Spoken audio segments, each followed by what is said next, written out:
Easy now. Papa got things making headlines. Come down. Ooh, you make my high come down. Always tripping when you come around. I'ma have to cut you off, like right now.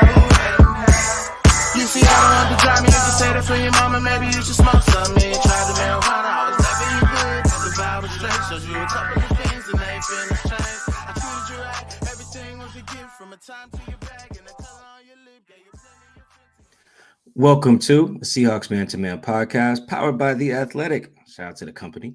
My name is Michael-Shawn and Christopher. You can follow me on the tweet machine. That's at Mike Dugar, Mikedugar. Shout out to everyone who follows us and subscribes on YouTube as well. Seahawks Man to Man is the name of the channel. That's Man to Man with the number 2 man. We appreciate all of the love and support on the YouTube. Couldn't do it without y'all. Chris, talk to him. What is good, everybody? Thanks again on the YouTube channel for sure. We just now surpassed 2,500 subscribers. So we want to thank you guys out there for subscribing on the road to 3K. You can follow me on Twitter at CKIDD206. And that's CKid206. All right. Another post-draft episode with another draft expert. One of our favorite guests to break down film and get all nerdy with us. Recurring guest on the Seahawks Man to Man podcast. We have the homie Sam Gold on the line. You guys know Sam if you've been listening to the show, watching us for a while now. Sam's a film analyst, creator of Sam's Film Room. Does great work on his YouTube channel. Please go hit the subscribe button on there. Sam, welcome back, sir. How are you? I'm good. Thank you for having me back on. We have to, man. We have to have you at least once or twice a year at minimum. Yeah. At least twice. Once during the season, once during the off season. Glad to have you back, man. What do you think of the draft class, man? Man, I was really impressed. Pretty much across the board, I was very happy, except for the one pick people are angry that I'm not happy about. The Zach Charbonnet pick, but we can talk about that later. Everyone else, I was fits a need, fits a spot, and I had some minor complaints, but I think they impressed overall. Well, I know for a fact all three of us are in agreement here of their selection of Jaxon Smith-Njigba. I think it's going to fit. Mike has alluded to how it's going to work. I did some reading on you. I'm waiting for your film room breakdown on how it's going to work. But for people that maybe didn't get a chance to read your article that you dropped on Monday, Sam, break down why you think Jaxon Smith-Njigba to the Seahawks is the perfect fit. Yeah, happy to. So for me, when I look at Jaxon Smith-Njigba, and it took me like 12 times to get that right, what I see is a guy that is really good underneath, and a guy that is very he's very knowledgeable in how he runs his routes, especially underneath. He's subtle to the way he moves, the way he uses his footwork, pairs that with his body leverage and positioning.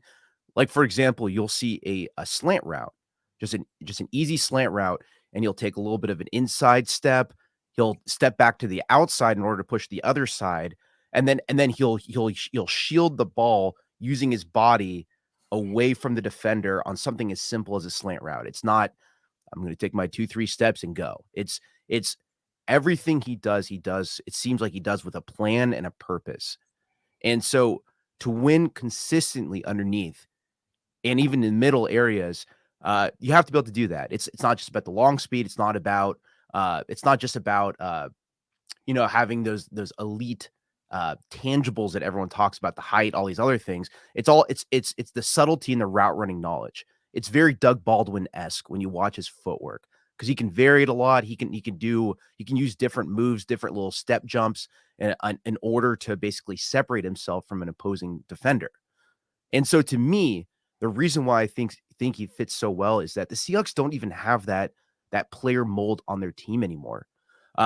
What you see is you have DK Metcalf, who is awesome at, like the fades, the goes down the sideline. He's great at the slant routes on the outside. He can run an occasional dig if you want to set him up with something like a dagger concept, which is like a seam on the inside and a dig route coming underneath that. Tyler Lockett, I love Tyler Lockett and his ability in the slot, but ever since basically he's kind of stopped wanting to get yards after the catch, which I completely respect that, given that he's like getting older and stuff like that. And I know it's frustrating when he doesn't pick up the first down sometimes, but whatever. We needed somebody that will fill that role in that other slot position, and that will fight and make those tough catches over the middle. And JSN can do that. I like that in this offense, he can fit a pretty defined role too. For example, if Geno Smith and Shane Waldron go into more of like a spread shotgun style offense, which is what I expect them to do next year, Jason's going to thrive in that weak side, backside slot position because he's going to get a lot of those fake handoffs. I'm just going to throw it to JSN right over in the back left or the back right, depending on which way the offense is facing. Right. I love that fit. He's really good at finding space between zones. And the great part is that he is so dang quarterback friendly in the way he runs his routes. He will push up into a covered area and then he'll cut all the way back down, running directly back to the quarterback with his hands raised, ready for the catch and finding that spot. I can guarantee you he's going to make a bunch of those third down catches and fans are going to love him by like week 4. He's that type of player that I'm pumped. I'm like so pumped about this. I think this was because I remember when the Seahawks drafted Dwayne Eskridge, you were excited about him. I think this is just the fresher version because unfortunately Dwayne hasn't stayed healthy and he's just fallen out. And I think now they have a fresh face in there. You know, he's had hamstring injuries, but ultimately staying healthy, I think to your point, he's going to be week 4. Fans are going to have his jersey. It's going to be crazy to watch what he can do on big downs when Geno's just like, man, we just need a first down. And JSN is available and making plays. So I'm sure people that are listening are excited. I know Mike and I are excited to see what he can do. It'll definitely be a journey this season for sure. Yeah, and what's funny about that you say that is that last year it was when Geno got under pressure or he needed to find that outlet, you forced the ball to DK. And it got to the point where it was like, all right, like another dude is open, but you're throwing it to DK because you trust him, and I get that. And there was like 1 or 2 plays where Eskridge was wide open on like a corner route, and Eskridge has what 122 career receiving yards. I was like, that would like double his yard total in one catch. But I think having another player that he can trust, and he's going to build that trust over the offseason into the first half of the season. I think, man, that's going to pay so many dividends to have 2 players that he's just like, I just trust you guys in order to make this play and be open and come back to me and be there. I see it. You alluded to something earlier. I want to dive a little bit deeper into it. Like, what are some other ways that Shane and Geno, Pete, whoever the hell is in charge of building this thing, can go about maximizing what Jaxon does best in his rookie season? Yeah, really good question. So we already talked about the kind of the shotgun spread approach where you can put him on, the weak side or the opposite side of the tight end and let him win underneath for a quick throw, like a pop pass or something like that. I see the instant fit right there, obviously. The other things they can do with him are running wide receiver sweeps and using him just simply as a decoy. And now he's not I don't think he's an elite athlete in terms of like his top end speed. He ran a 4.48 at his pro day, and everyone knows pro days are always faster. And I don't think that showed up. I don't think elite speed ever showed up in his film. He has good speed, and it's his vision with the ball in his hands that maximized his gifts back in college. What I see happening as I see those wide receiver screens we used to see with Darrell Bevel back in the day on the outside. I see some sweep plays where you're going to fake the sweep and toss a screen the other direction to Zach Charbonnet or Kenneth Walker.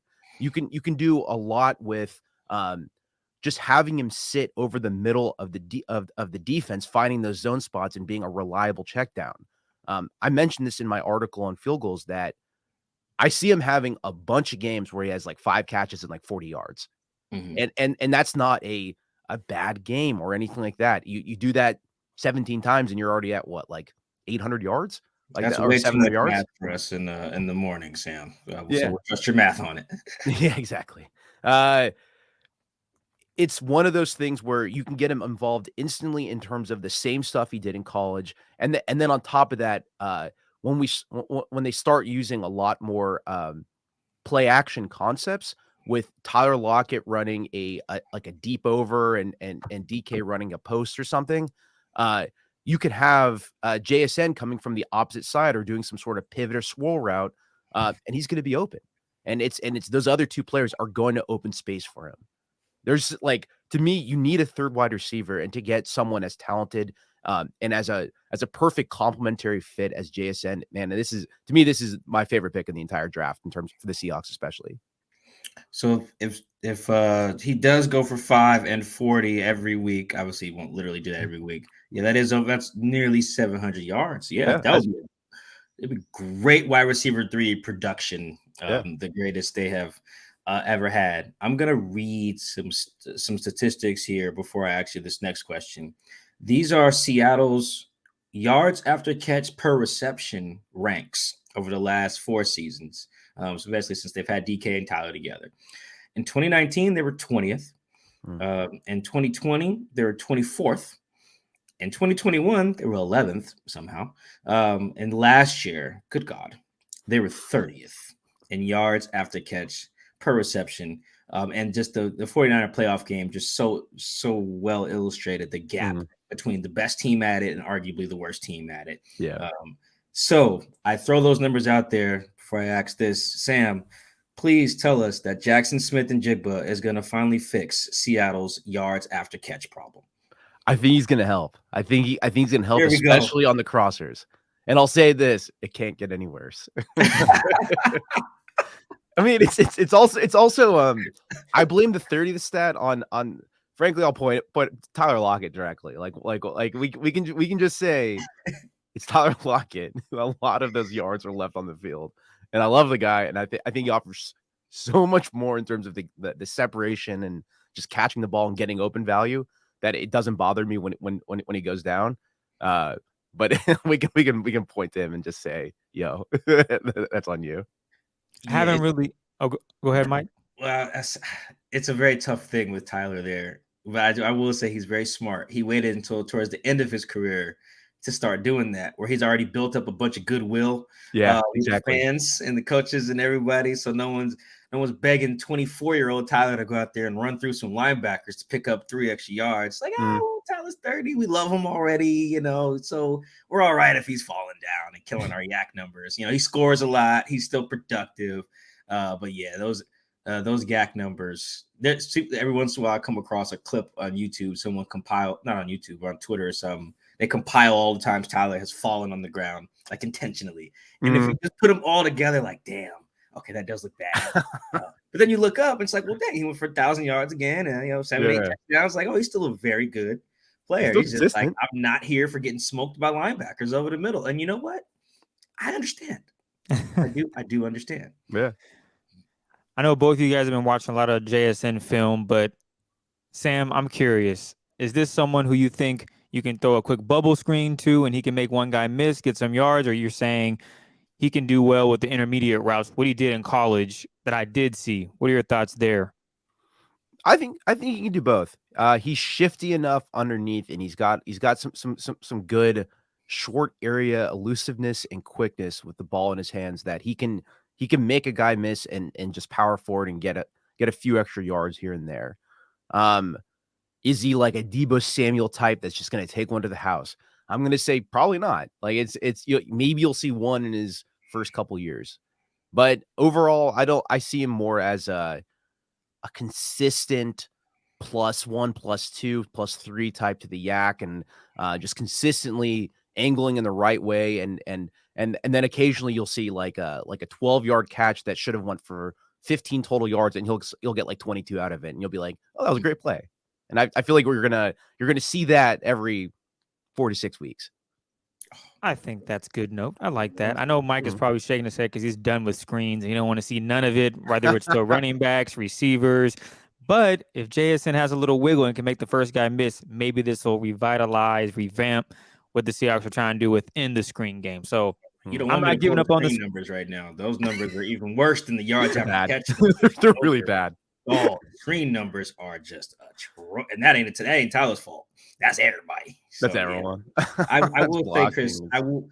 I will refrain from tweeting hashtag ban screen passes. I will give Jaxon Smith-Njigba the opportunity to change my mind on that. Yeah. Because right now you're right. I'm outlawing screens in the state of Washington.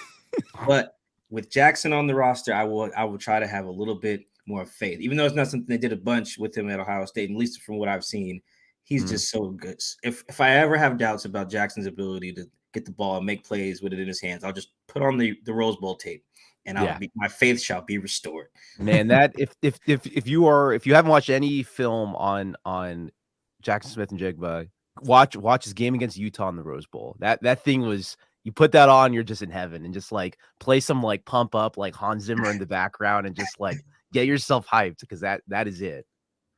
Well, speaking of hype, there was a lot of hype around the Seahawks' 5th overall pick in the 2023 draft.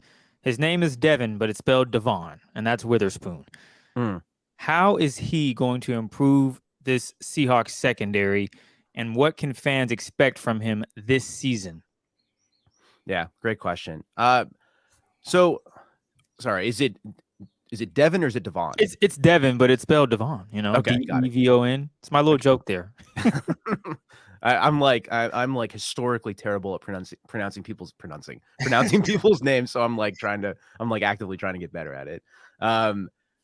What I see with Devon Witherspoon is a guy that has a very understanding of what a receiver is trying to do. He's very patient in his game. He has really good like instincts for where the ball is going when it's coming in the air, and he knows how to attack it out of the air in terms of his timing and just generally playing it while it's coming in his direction.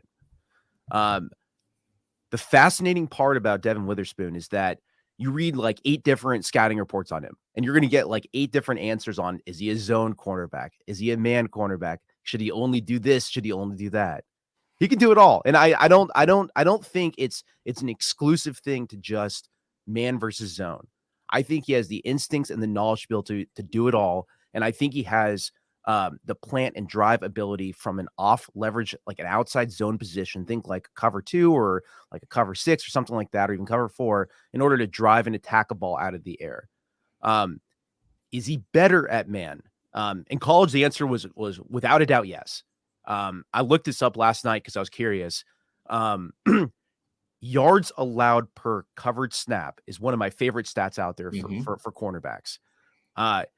He was the number 1 yards allowed per covered snap cornerback in man coverage last year, with greater than 100 and 150 man coverage snaps.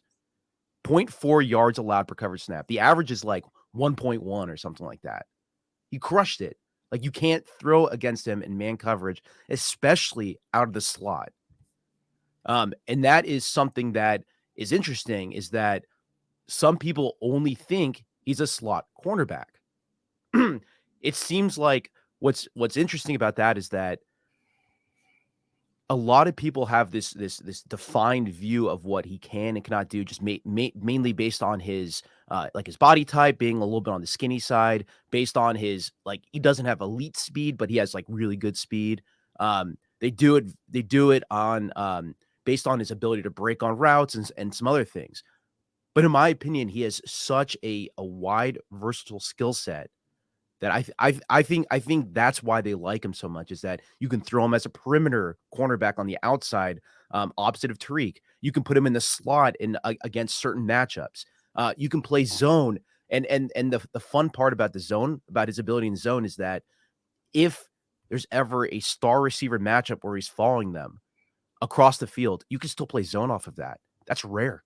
You can't, like, it's you can do so many more disguised coverages with him and having that other great outside cornerback on the outside of Tariq that it opens up the playbook. Oh man, now this is just I'm excited as hell listening to Sam. We had Dane Brugler on last week talking about the draft class too. This is getting me more hype. I think they nailed these first 2 picks here, and I want to dive in a little bit more to something again you just alluded to is the man-to-man stuff.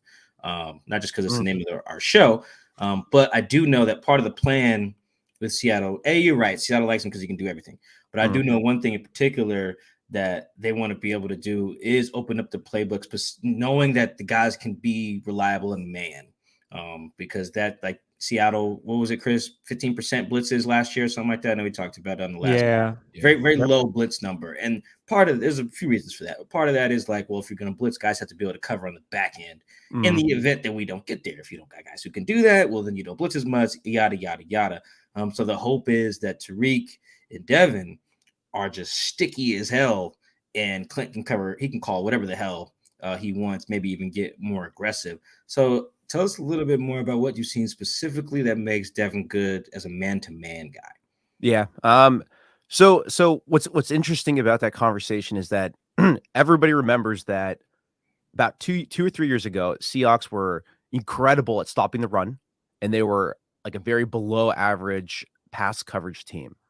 That's like historically been the Pete Carroll issue over the last like 3 or 4 years. Not like obviously Legion of Boom time, but more recently. So they invested in and Kobe. They invested in Tariq Woolen. They invested in Jamal Adams. Connor Diggs is got re-signed, and then they also drafted Devon Witherspoon.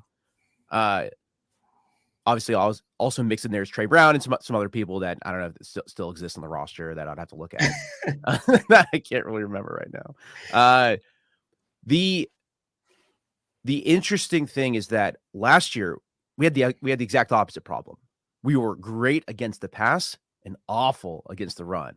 Everybody remembers the 49ers playoff game where they just got smoked on the ground. Everybody remembers all these other games where if you have a decent offensive line and a decent running back, you don't even need a decent running back. You just need a decent offensive line. You can blow open holes and you get 4 or 5 chunk yards here and there. Panthers game, that one was painful. Raiders game too. Raiders. Oh my god, that really final run, kill me. Yeah. What's interesting is that a lot of the issues from my recollection was the Seahawks' insistence on running a too high or a middle of the field open type coverage, which is your cover 2s, your cover 4s, some argue cover 6s. And the Seahawks used that a lot more, especially the cover 6s last year. And that brought that made the matchups underneath in terms of run defending more difficult. If you have 6 blockers, there's 7 gaps, and so typically you need 7 defenders. However, because they were in this too high look, you only had 6 defenders, and you expected a safety or someone else to come down and fill that gap. Jamal Adams, they wanted him to do that, but he gets injured, right? Ryan Neal was okay sometimes, and very, very not okay some other times. With having another cornerback straight up, you can actually play more middle of the field close coverages and bring that extra man back into the box. To me, that's the value.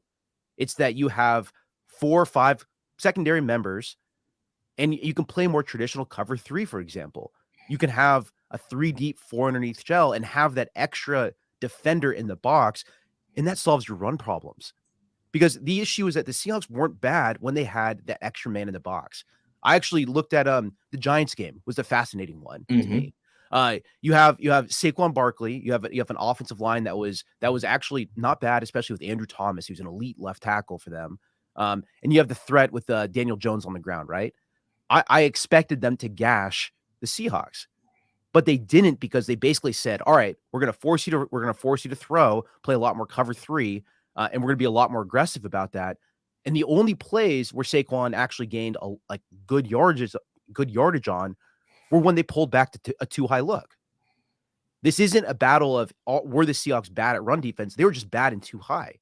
They weren't bad in a one high defensive look.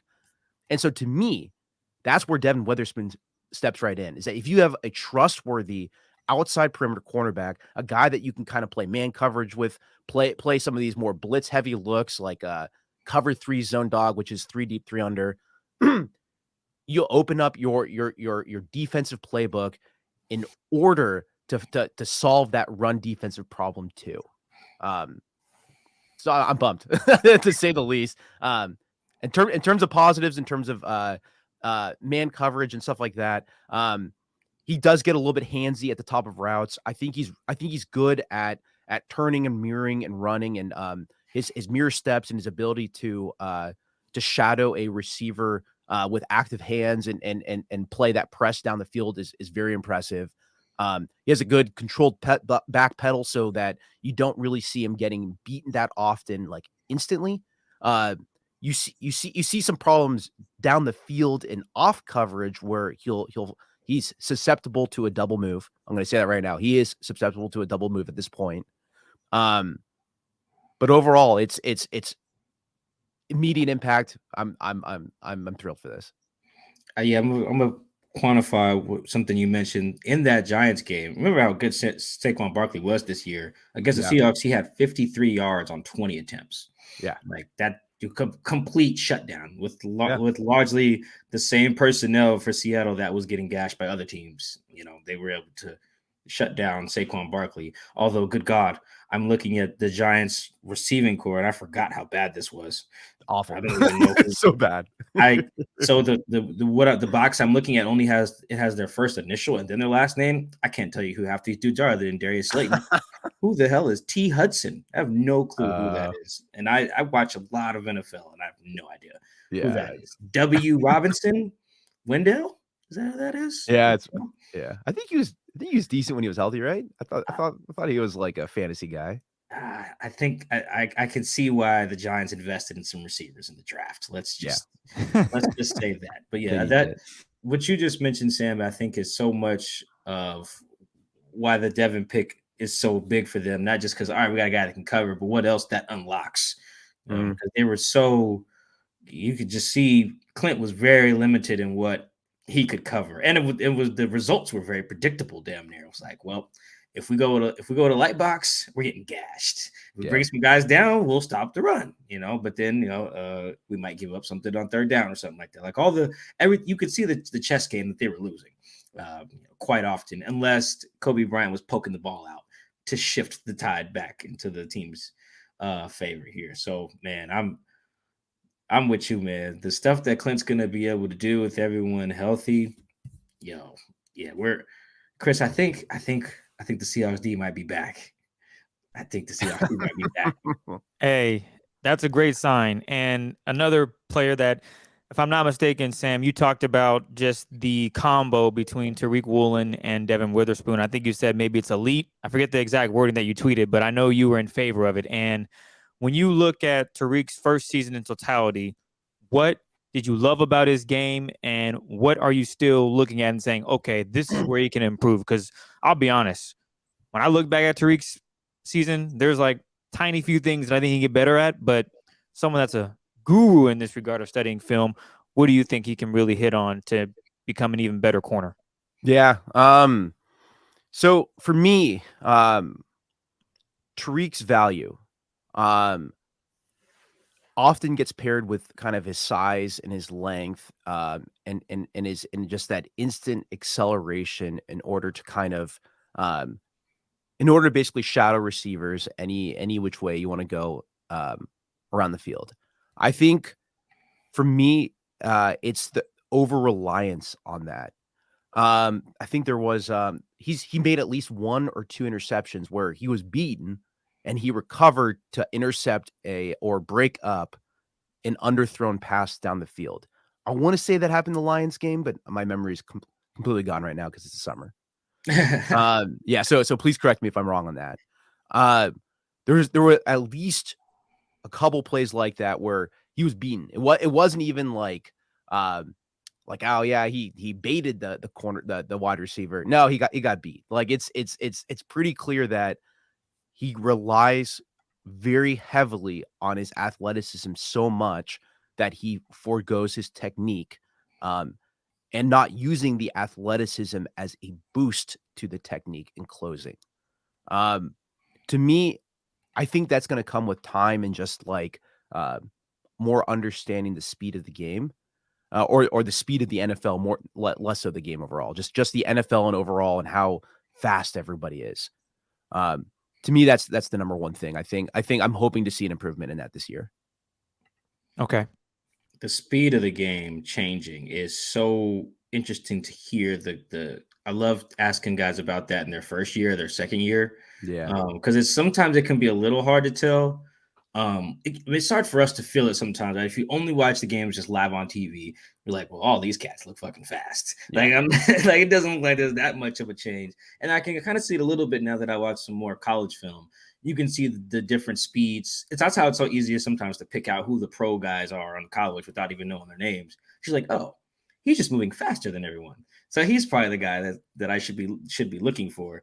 The speed thing is always, even for linemen too. They never even really say the strength. They're like, this is a lot of shit going on in the trenches, versus what they're running in college. Also, the schemes in college are very simple too. Everyone's running just spread, some version, some RPO shit. Unless you play one of the military schools, you're getting.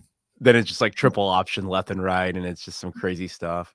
Yeah, and even then, that ain't even complex. You know, me and Chris are Wazoo grads. One year, we lost the Cheez-It Bowl to Air Force, and I'm pretty sure Air Force. I know that's the craziest sentence. We lost the Cheez-It Bowl to Air Force. It's just like, it sounds like I made that up. Air Force probably ran like a version of the same play like 5-6 times. Yeah, it's absurd. I wanted to quantify something we talked about earlier. Yeah, the Seahawks at 15% blitz rate. That is the lowest in the league, according to True Media. Where were the Jets at, Mike? The Jets were at 16%. Solid doesn't blitz much either, but they were kind of like old school Seattle with their defense. They were just like, we paid for a free safety. We have Sauce. We have DJ Reed. Cover 3 it up, boys. And they also had a much better D line, so they were able to get home. Like their defense was pretty simple. You can't throw on us, and we have the numbers advantage, so you can't run on us. Yeah. The problem is when the Jets get the ball. that was the issue over there. So yeah, man. Yeah, the corner situation in Seattle before we move to Derick Hall. Another pick I've been coming to like a lot more as I watch him, man. The corner situation is just so encouraging compared to even just where we were last year. This time last year, I think the starters were projected to be like maybe Sidney Jones and Trey Brown. I mean, even the first day of camp, I think the starters were Artie Burns and Sidney Jones. And then you just look at where it grew to. And like, wow, man, that position has come a long way. And it needed to after losing DJ Reed and Shaquille in back-to-back off seasons. It's like, damn, Pete, you just keep losing our best corner here. Yeah. Maybe we should do something about that. And it's like, I got you guys. I'm going to draft 2 guys. It's interesting because like if I think some people are questioning the kind of like the value of a cornerback in the top 5. Like I feel like Sauce Gardner was obviously a huge positive, but who's the guy from the Lions took that they traded? Jeff Okudah. Yeah, it's I feel like the compare and contrast with like such like an instant star cornerback like Sauce to like a straight up bust so far to Jeff. That it's like I feel like some people are kind of questioning the value of taking a cornerback that early versus taking like a pass rusher like a Tyree Wilson or somebody else. But if there is no like star interior defensive lineman or star edge rusher that you're so confident on, a cornerback is like it's like the other way you can fix the run defense just based on schemes. Like it's such like an indirect way to solving a problem, but it works because this league is such a passing league. And there's an argument that it's a better overall pick than what you'd get from taking like a Will Anderson, even though Will's obviously really good. Yeah. And Will would have been the other guy they would have took if he was there. They basically had 2 guys. They were like, yo, if these guys get to 5, we stand. One was Will Anderson, and the other one was Devon Witherspoon. I think the question is if they would have taken Anthony Richardson if he fell. That was my like hold up in every single like mock draft I looked at. I was like, oh, Are they taking him? Yeah, I don't think they would have. It probably would have been very tough from the pass on him just because he is so fun. Fun Yeah. is the word there with Anthony Richardson. It's just, man, it's another one of those guys. Like if Colts fans ever get like down on him, it's just like just go watch Utah, man. Just go watch the Utah game and you'll come back. Just- You'll come back around on him. But yeah, the other part about taking a corner high though that I think I don't want to get too nerdy with it, but the economics of it do matter too, which is why other positions aren't. You shouldn't take them that high just because you're not even really getting that much value from an economic standpoint. Like I think Kyle Pitts is already like a top 10 paid tight end or something like that. Like, and he was the 4th pick, I believe, like 3 years ago now, 2021 class, I believe. So it's like you're not getting that much. You're already paying him like a good tight end. So now when he gets to a second contract, now you have to pay him like the best tight end. The Bijan Robinson is probably already like a top 20 paid running back, taking the 8th pick, as on his rookie deal. Well, it's like, well, damn, I'm not getting that much value out of that if I'm already paying him like a pretty decent back. So I think corner, whereas Devon Witherspoon is probably like corners make so much freaking money that even though he's making like $8 million a year, that's probably not even top 25 cornerback money. Yeah, I was actually just looking at it because I was curious. Devon Witherspoon, he's like, I can't really count right now because it's way too early. It's like 25 to 30, somewhere in that range. That's crazy. Yeah, it's there's so much. If he's like anywhere near like a top 30 cornerback in the league, anywhere in his rookie contract, like that's just like it's free money at that point.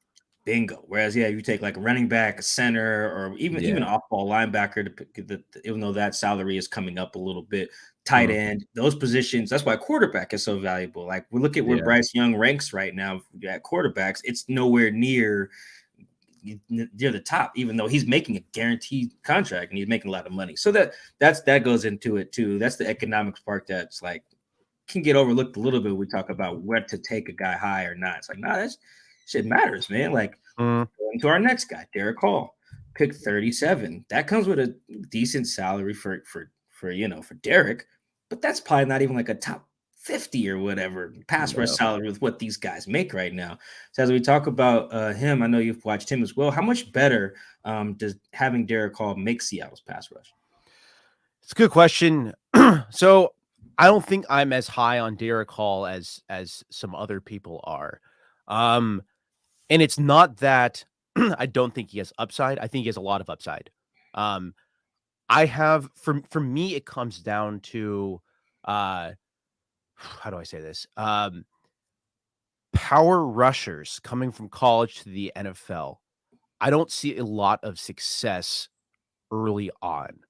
You don't see a lot of from like if you think of your traditional power rushers, you think of like Justin Houston was one of them. You think of like your Max Crosby's, who have that long arm stab type bull rush that you can kind of collapse the pocket inwards and also like it also helps in the run game because they're just that strong.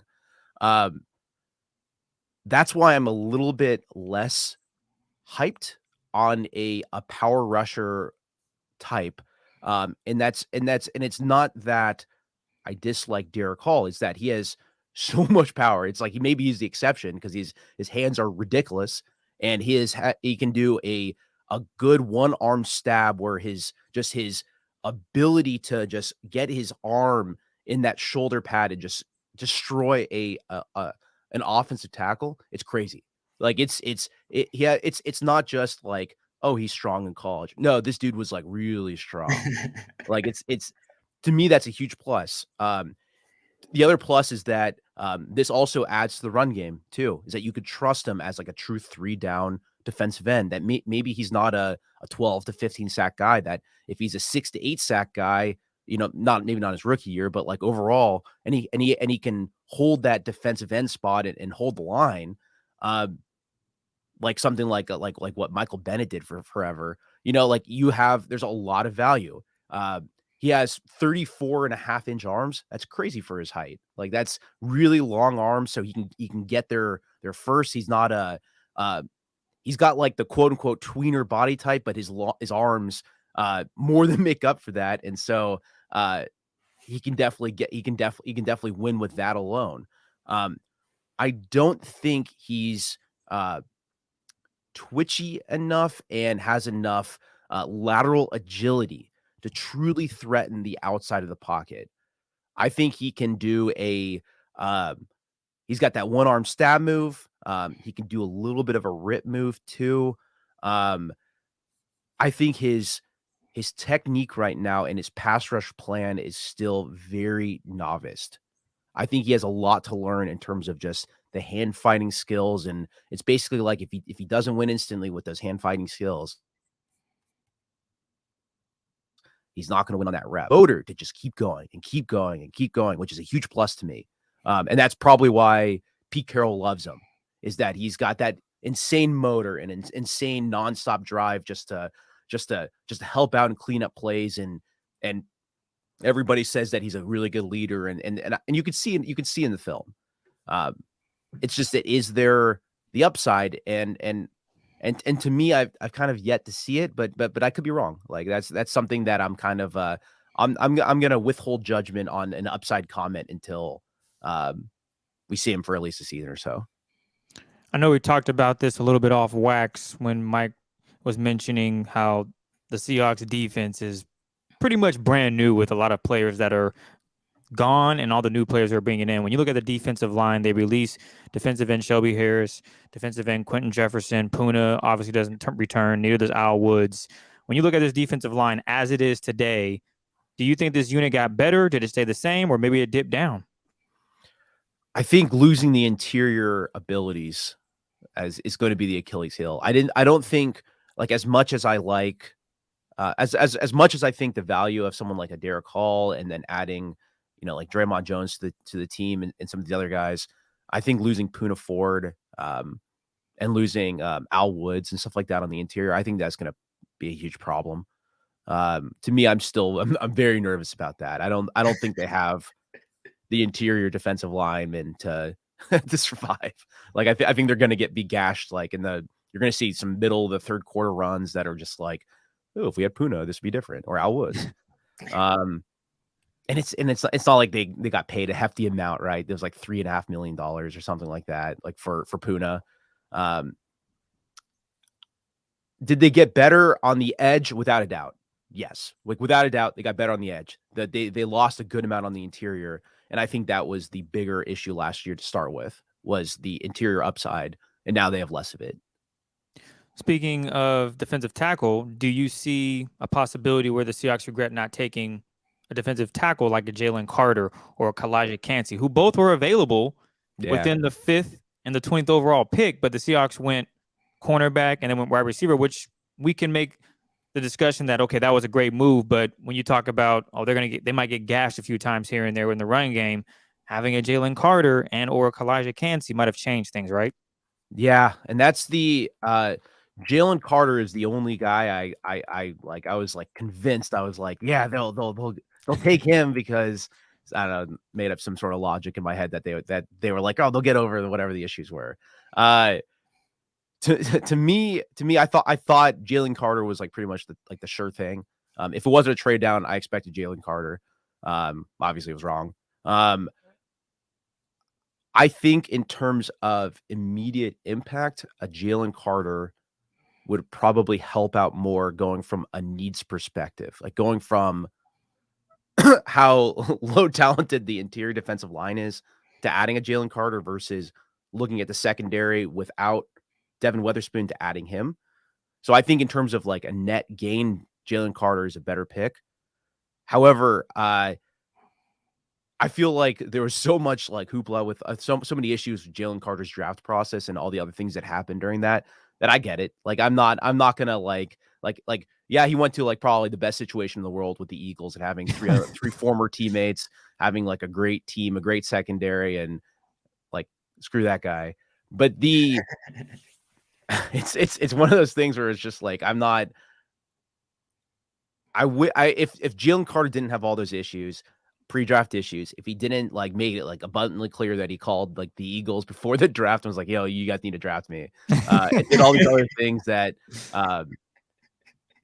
I'm all right not taking him, and even if you see him flourish in Philadelphia, maybe there's just like a straight up reason for that. You do know the Seahawks play them this year in Seattle. You ready for that, Sam? Yeah.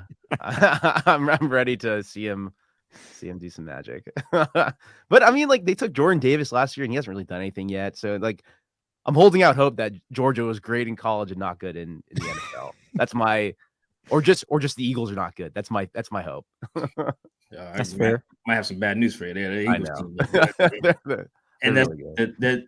it's everyone's gonna watch Jalen Carter's career in Seattle and thinking, okay, could that have been what we got? Although I do think that the situations are so different that it's never gonna be a straight 1-to-1, just because Seattle would need a Jalen to play like a shit ton of snaps like today. Yeah. Whereas like the Eagles can not sit him, they're gonna use him. But like you mentioned, Jordan Davis didn't do much. But like whenever Fletcher Cox is like gone and they just lost Javon Hargrave, so like eventually they'll need these guys. They almost like basically always draft a year ahead, pretty much, except for something like Devontae Smith or something like that. But like even the Kobe Dean. But yeah, I'm with you, Sam. I was talking myself into Jalen Carter as well. All you really got to do to make the argument for the Seahawks needing Jalen Carter is watch any of the games against the NFC South last year. Any of the four, doesn't matter which one. Pop on all their tapes, and you'll be like, wow, these guys, they could use a Jalen Carter. Last pick I want to talk to you about is the most controversial one in Seattle's draft class. That is running back Zach Charbonnet. And we talked positional value on this show a ton. I'm like the captain of not the captain. I'm if Ben Baldwin's the captain of running backs, don't matter. Like I'm in his cabinet somewhere. I'm not like at the top. I don't have like a full-on leadership position. I have a key card to the building. You know what I'm saying? But I'm not in charge. But I want to talk. I fell asleep last night watching some Zach Charbonnet film, and I was very impressed before I nodded off. So I know you've watched him as well. Tell us, Sam, how impressive is this Zach Charbonnet and Ken Walker K9 1-2 punch going to be this year? Yeah. So this was the pick I alluded to in the beginning, where it's the one pick I was not a fan of, and it simply comes down to positional value.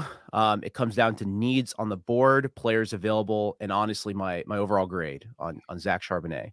And that well, that sounds quite negative.